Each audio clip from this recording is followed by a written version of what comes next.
여러분 안녕하십니까. 광주 MBC 뉴스투데이입니다. 먼저 오늘의 주요 뉴스부터 전해드립니다. 광주 지역 대리운전 기사들이 노조를 결성했습니다. 그동안 대리운전 업체로부터 부당한 대우를 받았다며 스스로 권익 지키기에 나섰습니다. 제2회 전국 동시조합장 선거가 내일과 모레 후보 등록을 시작으로 본격적인 국면에 들어갑니다. 광주와 서울 등 전국 15개 시도지사들이 5.18 왜곡과 폄훼를 규탄하고 역사 왜곡 처벌법 마련을 촉구했습니다. 전남 지역 다문화 가정 학생이 10,000명을 눈앞에 둔 가운데 추학기 어린이들을 위한 체계적인 언어교육 지원이 절실합니다. 곳곳에서 뿔뿔이 흩어져 일하는 광주 지역 대리운전 기사들이 노조를 결성했습니다. 그동안 대리기사가 부당한 대우를 받았다며 스스로 권익 지키기에 나선 겁니다. 하지만 쉽지만은 않을 것으로 보입니다. 정용욱 기자입니다. 광주에서 활동하고 있는 대리운전 기사들은 2,500명가량으로 추정됩니다. 이들의 목소리를 대신할 노동조합이 대구와 서울 등에 이어 전국 5번째로 출범했습니다. 택배기사나 학습지 교사처럼 특수고용직인 대리기사들이 법적으로 노동자성을 인정받은 겁니다. 특수고용직 노동자들에 대해서 처우 개선이 우선시되고 있습니다. 그런 사회적 분위기를 타고 저희를 또 노동존중사회를 실현하기 위해서 전국에서 5번째로 대리운전 기사들에 대해서 노동조합 설립 허가를 내드렸습니다. 노조는 대리운전 업체와의 관계가 일방적으로 기사들에게 불리하게 돼 있다며 이를 개선하겠다고 말합니다. 콜 프로그램 사용과 보험 등 관리비 명목으로 업체가 많은 돈을 요구하고 있고 이와는 별도로 대리요금에서 업체가 가져가는 알선 수수료가 최고 30%로 너무 지나치다고 주장합니다. 각과 을의 관계로만 갔는데 이제는 공생관계로 가야 되지 않느냐. 시대 흐름도 그러는데 옛날처럼 주먹구구식으로 기사들한테 너무 착취해가는 것은 잘못돼 있다. 또 고객이 민원을 제기할 경우 잘잘못 여부를 떠나 대리기사가 책임을 떠안는 구조도 문제라고 강조합니다. 하지만 광주시에 등록한 대리운전업체가 모두 35개나 되고 구심점이 될 만한 연합체가 없어 현재로선 노조가 일일이 개별 협상을 해야 할 처지입니다. 대리운전업체가 노조의 협상 요구를 받아들일지도 불투명합니다. 조합원 수가 전체 구성원의 1%도 안 되는 20명에 불과한 것도 해결 과제입니다.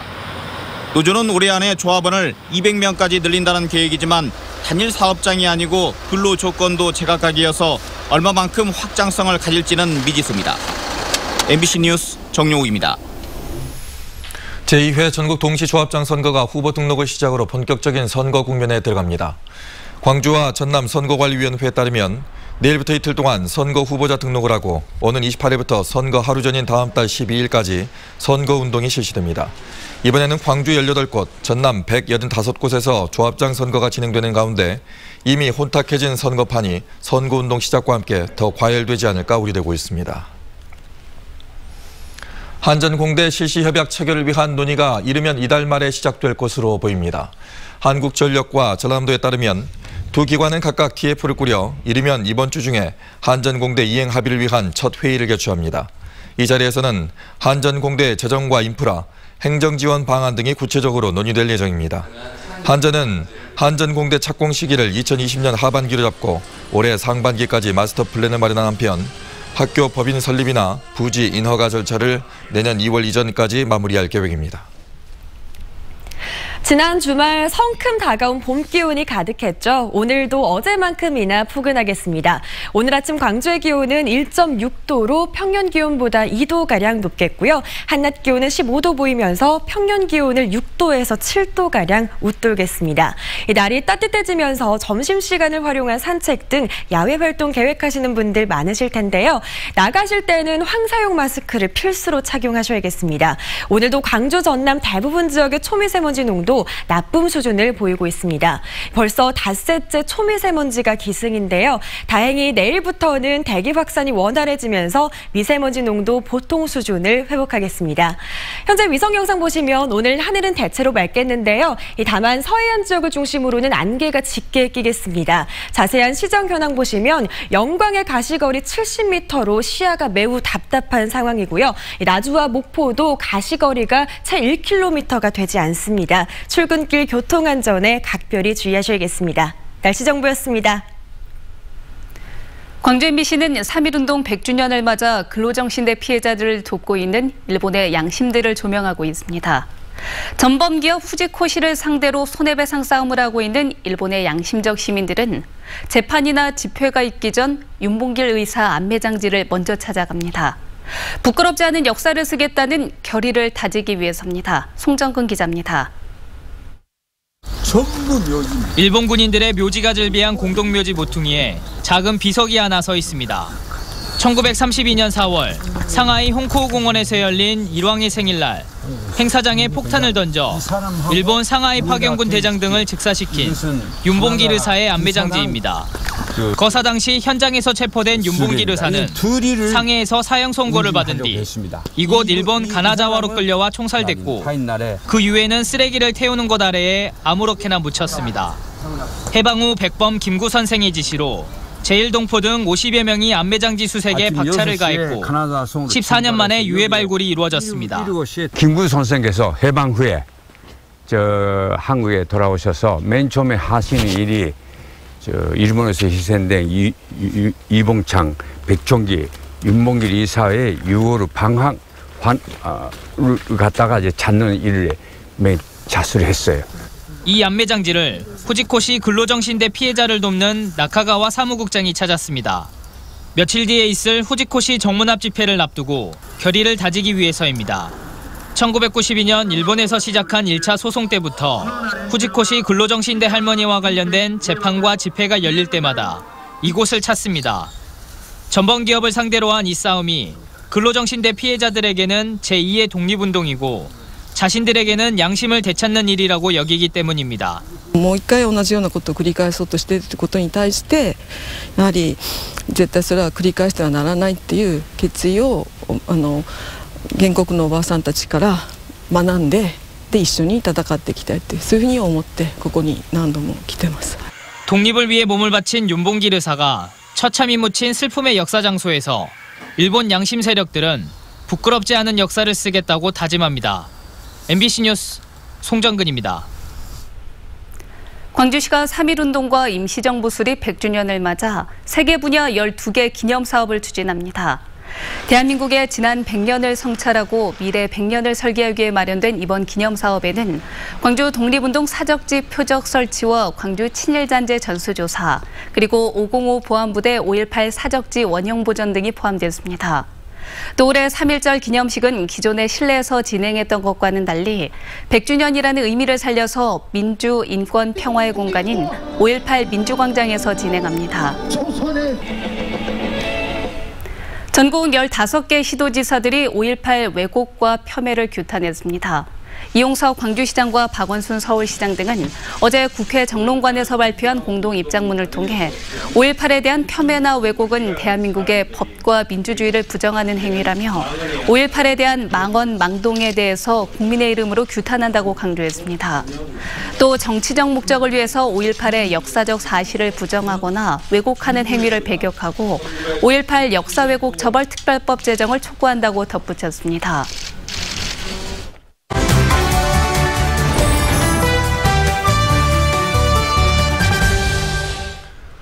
통계청이 지난주 2018년 4분기 소득부문 가계 동향 조사를 발표했습니다.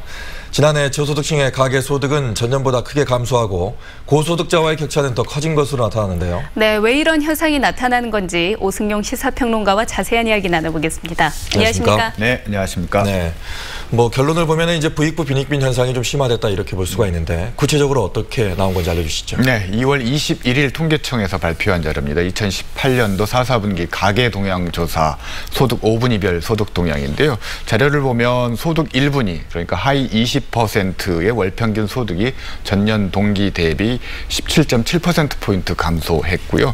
소득 5분위, 그러니까 상위 20%의 월평균 소득은 전년 동기 대비 10.4%포인트 증가했다라는 겁니다. 상하위 20%의 소득 격차 비율이 5.47배인데요. 2003년 통계 작성 이후 최악의 소득 격차라고 할 수 있습니다. 네. 그렇군요.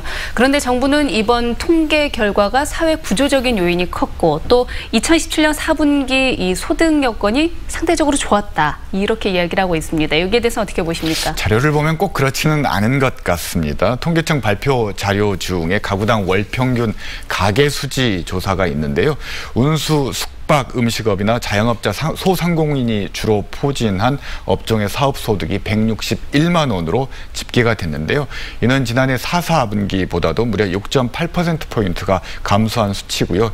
2017년 1분기부터 시작해서 연속 7분기 연속으로 감소하고 있다는 겁니다. 네. 이 통계의 의미는 1년 전보다 사업 자체의 소득은 감소한 반면에 경영 악화로 고용원을 해고하거나 폐업을 한 업자 수가 많다라는 것을 의미하는 것입니다. 네. 자, 그렇다면 왜 저소득층의 소득이 줄어들고 또 분배 격차가 커졌는데 그 원인이 궁금합니다. 네, 3가지 정도로 요약할 수 있을 것 같은데요. 우선 저임금 일자리가 급감했습니다.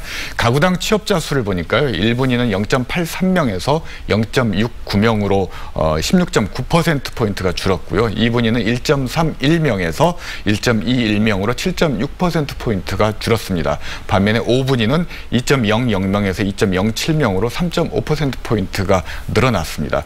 두 번째는 자영업 몰락 때문이라고 볼 수 있을 것 같은데요. 업종별 취업자 수를 보면 도소매업이 6만 7천 명, 그리고 숙박 음식업이 4만 명, 합계 10만 7천 명가량 줄어들었는데요. 네. 이들 업종의 취업자 수는 13개월째 계속 마이너스라는 겁니다. 그리고 세 번째로는 고소득층에 몰린 공적연금이 증가했다는 건데요. 전년 대비 공적 이전 소득을 보면 1분위는 17.1% 증가하는 데 그쳤지만 상위 5분위는 52.7%가 증가해서 무려 3배 이상 증가했기 때문에 이런 소득 격차가 나타나고 있는 것이라고 얘기할 수 있을 것 같습니다. 네. 그렇군요.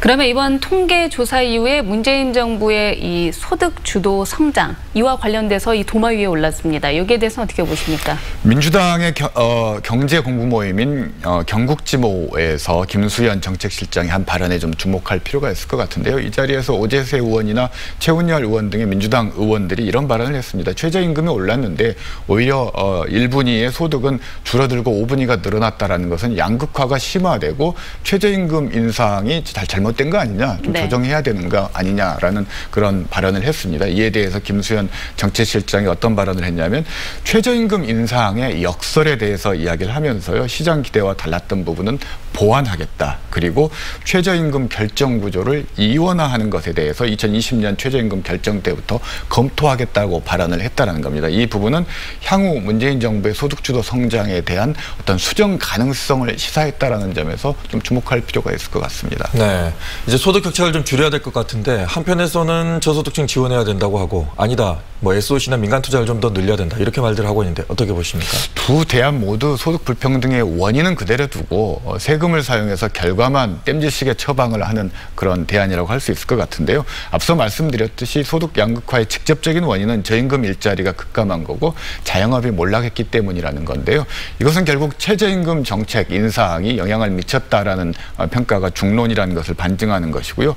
최저임금 결정 체계의 이원화를 비롯해서 저임금 일자리의 감소에 악영향을 해소할 대책들을 좀 찾아야 될 것 같고요. 그리고 두 번째로는 제조업이 흔들리면 일자리가 줄어드는 것이고 고용원이 있는 도소매업이나 음식업과 같은 자영업이 타격을 받을 수밖에 없다라는 겁니다. 앞서 말씀드렸던 최저임금에 대한 어떤 탄력적인 접근과 함께 이낙연 총리가 대안으로 내세웠던 광주형 일자리와 같은 상생형 제조업 일자리를 많이 만드는 것이 이런 문제를 해결할 수 있는 대책이라고 할 수 있을 것 같습니다. 네, 알겠습니다. 오늘 말씀 고맙습니다. 네, 감사합니다. 감사합니다.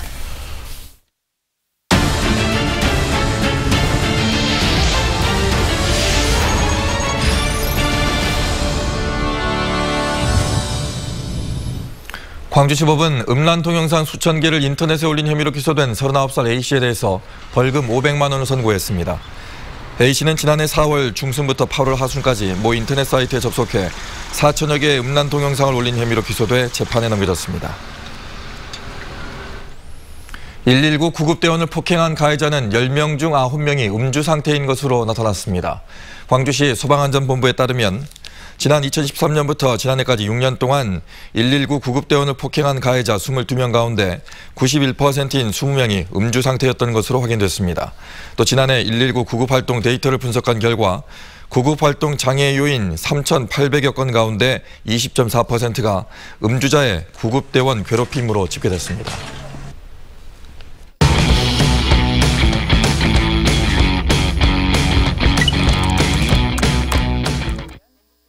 한 주간 누리꾼들의 관심사를 키워드로 정리해보는 누리픽 시간입니다. 지난 한 주 어떤 키워드가 많은 관심을 받았을까요? 시외버스 요금, 응급실 난동, 노트북 구매법이었는데요. 어떤 내용인지 먼저 시외버스 요금부터 살펴보겠습니다. 6년 만에 시외버스 요금이 오릅니다. 운송 원가가 늘어남에 따라 부득이하게 인상할 수밖에 없었다는데요. 이건 좀 아니다 진짜. 월급이 쥐꼬리보다 못하게 생겼네. 택시 요금이 오른 지 얼마 되지 않아 버스 요금 인상 소식이 들리자 누리꾼들의 원성이 자자했습니다. 면허 공부해야겠다. 돈 벌면 기차를 타야겠어. 아, 이제 집 조금만 가야겠다. 일부는 대안책을 찾기도 했는데요. 다음 달부터 일반 시외버스와 직행버스는 13.5%, 고속버스는 7.95% 오를 예정입니다. 의료진의 안전 문제가 사회적으로 대두되고 있는 가운데 목포의 한 대형 병원 응급실에서 20대 남성이 의료진에게 흉기를 휘두르는 사건이 발생하자 누리꾼들의 관심이 높았습니다. 10cm 남짓한 흉기를 손에 들고 홀로 병원 응급실로 들어오는 한 남성. 놀란 의료진들이 문을 막아서고 응급실은 순식간에 아수라장이 됐는데요. 어려서부터 신장 장애를 앓았던 이 남성은 병원 진료 등에 불만을 품은 것으로 알려졌습니다. 의료진한테 왜 그래 진짜? 저런 거 제대로 처벌 좀 해야 돼. 누리꾼들은 무서움에 떨면서 하루빨리 의료진이 안전하게 진료 볼 수 있는 환경이 마련되길 바랐습니다. 노트북은 필요한데 컴퓨터에 대해선 하나도 모르겠고 이런 분들을 위해서 광주 MBC 온라인 콘텐츠 요즘 것들의 경제가 노트북 사는 법을 알려드립니다. CPU가 가장 중요합니다. 사람으로 따지면 두뇌고요. 두뇌. 얼마나 똑똑하느냐, 좀 똑똑하지 않느냐라는 차이를 두시면 되는데 비유를 들자면 노트북 구매 전 알아두면 좋을 컴퓨터와 관련된 용어를 보다 쉽게 이해할 수 있고 사용 목적에 따라 알맞은 모델이 무엇인지 전문가가 직접 알려줬는데요. 노트북 수명은 보통 4년에서 6년, 염기와 수분, 먼지를 피해서 보관하는 것만으로도 수명 연장이 가능하다는 생활 팁도 놓칠 수 없겠죠. 신학기를 앞둔 요즘이 노트북 사기에는 적기라고 하는데요. 미리 공부하고 꼼꼼하게 따져서 구매하면 좋을 것 같네요. 지금까지 한 주의 누리픽이었습니다. 전남이 다문화 학생 10,000명 시대를 눈앞에 두고 있는데요. 다음 달 개학을 앞둔 다문화 가정 학부모들은 아이들의 언어 부적응이 가장 큰 걱정입니다. 언어 발달의 중요한 시기인 5살 미만 다문화 가정 아이들에게 체계적인 언어 교육이 시급합니다. 장영기 기자입니다. 지난해 말 전남 지역 유치원을 포함한 초중고 다문화 학생은 9,789명, 전체 학생 수의 4.4%로 조사됐습니다. 다문화 학생은 2015년에 비해 35%가 늘어나는 등 가파른 증가세를 보이고 있습니다. 자녀들의 취학을 앞둔 다문화 가정 학부모들의 가장 큰 고민은 바로 언어 부적응 문제입니다. 초등학교 입학하는데요. 근데 지금 많이 걱정하고 있어요. 일단 우리 아들 지금 8살지만 말이 좀 같은 친구보다는 좀 느린 편인데요. 그래서 계속 언어 치료 센터도 다니고 있고 언어가 안 되는 두려움 때문에 오히려 속으로 그냥 감추고 계신 분들이 많은데요. 초등학교 상담이 좀 더 쉽고 문턱이 낮아진다면 그냥 궁금한 것들을 언제든지 얘기할 수 있는 그런 시스템이 되면 좋겠다고 생각합니다. 전라남도 교육청은 기초학력 지원과 맞춤형 교육을 실시하는 등 중점학교, 예비학교 활동을 강화하고 있습니다. 전라남도의회 교육위원회도 처음으로 다문화 학생 진학 실태 조사에 나섰습니다. 의원들은 다문화 아이들의 언어 발달을 위한 교육청과 시군 지자체의 지원 체제 구축이 시급하다고 꼽았습니다. 교육을 어떻게 접근을 해야 될 것인지를 알고 있는 것이 우리 교육청 전문가 집단들이지 않습니까? 가장 중요한 0세부터 5세 사이의 어느 결정 시기에 교육청에서 교육적으로 접근을 해줘야만 되지 않느냐라는 것을 지금 주장하고 있습니다. 김용록 지사의 내 삶이 바뀌는 행복전남, 그리고 장석훈 교육감의 하나이도 포기하지 않는 교육 정신은 다문화 가정의 이영유아 어린이도 예외일 수 없다는 것입니다. MBC 뉴스 장용기입니다. 도시재생 뉴딜 사업 대상지로 선정된 광주역 복합개발 사업이 본격적으로 추진됩니다. 광주시는 다음 달 10일 전문가 등 8명으로 제안서 평가위원회를 구성한 뒤 용역사를 선정할 예정입니다. 광주시는 이번 용역에서 광주역 일대 20만 제곱미터의 통합 개발을 위한 실현 가능한 방안을 찾을 계획입니다. 광주시는 다음 달 용역에 들어가 올해 말까지 마무리할 방침이며 내년에 사업자 선정과 설계 등을 거치면 늦어도 2021년에는 사업 착수가 가능할 것으로 보고 있습니다. 광주시가 무등산권 세계지질공원 플랫폼센터 건립에 나섭니다.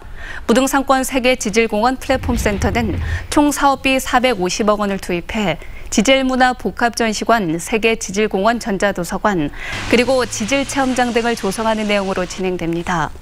건립 예정지는 광주 호수생태공원 주변 원효사 상가 이주단지 일대입니다. 순천시 나감면장이 올해 초 전국 처음으로 개방형 공모를 통해 선임됐습니다. 새 면장은 주민과의 소통을 강조하면서 현장 중심 행정을 약속했습니다. 김종수 기자입니다. 순천시가 자치분권 확대를 위해 개방형 공모제를 추진한 건 지난해 10월. 장천 동장과 나감 면장을 뽑기 위한 공모에서 10여 명이 지원했지만 당시 선발위원회가 적격자가 없다는 판단을 내렸고 결국 재공모가 이루어지면서 올해 초 나감 면장에 민간인 출신 인사가 임명됐습니다. 고흥 출신으로 직업군인과 기업체 간부 등 다양한 이력을 지닌 신기로 면장은 우선 주민과의 소통에 무게를 두고 현장 방문을 강화하고 있습니다. 관내 30여 곳의 마을을 돌며 의견을 듣고 특성에 맞는 사업을 제시하는 것도 짊어진 과제 가운데 하나입니다. 특히 선발 과정에 주민들이 직접 참여하면서 이런 기대감을 토대로 다양한 요구도 이어지고 있습니다. 노인들이 지금 현재 1,500명 우리 나감 면민에서 40%가 노인입니다. 이 복지시설이 없는 게 제일 좀 안타까운 실정입니다. 우리 관광상품 개발부터 주민들이 정말 여기에 더불어 같이 갈 수 있는 그 공동체 조직이 여가 나가능성이 상당히 필요한 부분이어서 이에 맞춰 신기로 면장의 마을 발전 구상도 하나씩 윤곽을 잡아가고 있습니다. 농업과 관광이란 양축을 효율적으로 활용하기 위한 특화작물 개발과 함께 관광자원의 세계 문화유산 등재를 위해 적극적인 분위기 조성에 나서겠다는 것. 또 농업기업을 활성화한 경험을 살려 마을 사업이 경제적 이익으로 이어질 수 있도록 행정의 초점을 맞춰 나갈 계획입니다. 마을별로 하고 싶은 일을 스스로 찾을 수 있게 분위기 조성하고 행정으로 끝나는 것이 아니고 수익을 낼 수 있는 방법을 찾을 수 있게 도와드리고자 합니다. 이런 가운데 직원들과 소통을 강화하고 성과주의에 치우치지 않는 면장으로서 역할론도 주문되고 있습니다. 전국 최초로 개방형 면장 체제를 맡게 된 나감면. 최초로 한 수식어에 걸맞게 앞으로 추진될 정책과 시도들이 주민들의 삶을 윤택하게 할지 관심이 높아지고 있습니다. MBC 뉴스 김종수입니다. 광주시가 상업지역 주거 복합 건물에 대한 주거 비율을 낮추는 내용의 도시계획 조례 개정안을 다음 달 15일 공포합니다. 개정된 내용을 보면 비주거시설의 의무 면적을 10%에서 최소 15%로 상향하고 비주거시설의 의무 면적에서 오피스텔 등 준주택을 제외하는 내용 등이 포함됐습니다. 이 과정에서 광주시가 비주거시설에서 오피스텔을 제외하는 안을 삭제해 시민단체가 반발했고 결국 시의회가 시민단체의 요구를 수용하면서 최종 통과됐습니다. 광주시가 시내버스와 택시의 친절도 향상을 위한 고강도 혁신에 나섭니다. 광주시는 친절도 우수 회사에 대해서는 인센티브를 확대하고 친절도 상하위 회사의 성과 이윤 배분 격차를 2배에서 3배로 늘리는 등 페널티를 강화하기로 했습니다. 이를 위해 시민 모니터 요원을 300명 모집해 시내버스와 택시의 불편 사항을 실시간 모니터링할 계획입니다. 화순군이 올해 상반기 착공을 목표로 전용 야구장 건립을 추진합니다. 화순군은 최근 야구장 건립 추진위원회를 열고 화순 2학면 옛 금능분교 부지에 총 46억 원을 투입해 18,000제곱미터 규모의 전용 야구장 건립을 추진하는 방안을 논의합니다. 이에 앞서 화순군과 전라남도 교육청은 지난해 3월 야구장 건립을 위한 업무 협약을 체결하고 공사는 도교육청이, 운영은 화순군이 맡기로 했습니다.